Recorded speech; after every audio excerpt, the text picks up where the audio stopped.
Going somewhere, guys.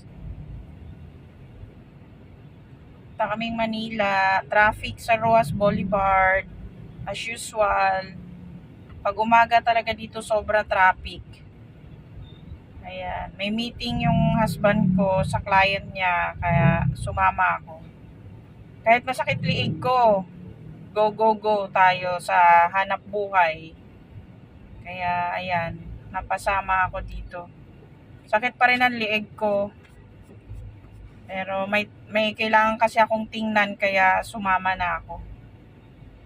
Mamaya Makati kami, ngayon Maynila muna.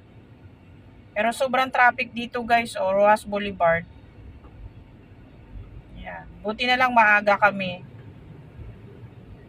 Grabe traffic ko.